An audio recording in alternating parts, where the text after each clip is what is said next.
પાલકોનો હૃદયપૂર્વક આભાર માનું છું અને જે તેમની અપેક્ષાઓ છે તેને પૂર્ણ કરવા માટે અમારું નિયામક મંડળ સતત પ્રયત્નશીલ રહેશે.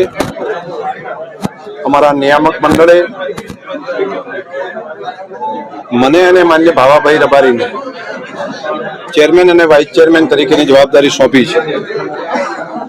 હું અમારા નિયામક મંડળના તમામ માન્ય સભ્યશ્રીનો હૃદયપૂર્વક આભાર માનું છું.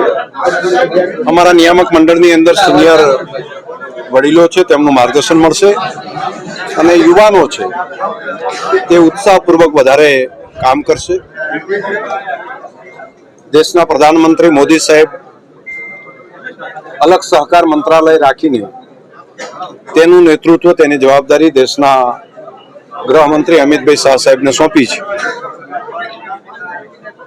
અને દેશમાં એક સહકારિતાનો નવો સૂર્યોદય આપણા દેશની અંદર થયો છે. તો તેમના માર્ગદર્શન તળે આપણો બનાસકાંઠા જિલ્લો, બનાસ ડેરી આગળ વધે તેના માટે પૂરેપૂરી મહેનત કરશું.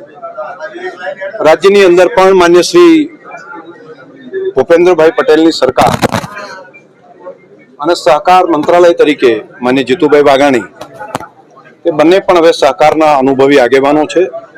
હું તમામ પ્રદેશના પ્રમુખશ્રી, પ્રદેશના અગ્રણીયશ્રીઓ તમામનો હૃદયપૂર્વક આભાર માનું છું. ખાસ કરીને પૂર્વ મંત્રી માન્ય શ્રી કીર્તિસિંહભાઈ વાઘેલા, જેઓ અહીંયા ઉપસ્થિત રહી અને સર્વસંમતિથી અમારા નિયામક મંડળે આજે નિર્ણય કર્યો છે.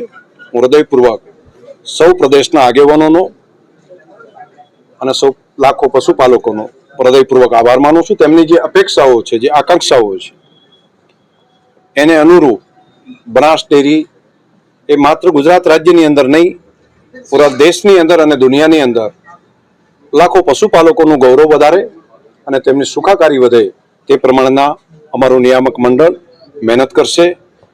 હું ભાગ્યશાળી છું કે મને સિનિયર આગેવાન તરીકે માન્ય પરબતભાઈ પટેલ સાહેબ હોય, માન્ય જે.કે. સાહેબ હોય, એવા વડીલો પણ છે અહીંયા.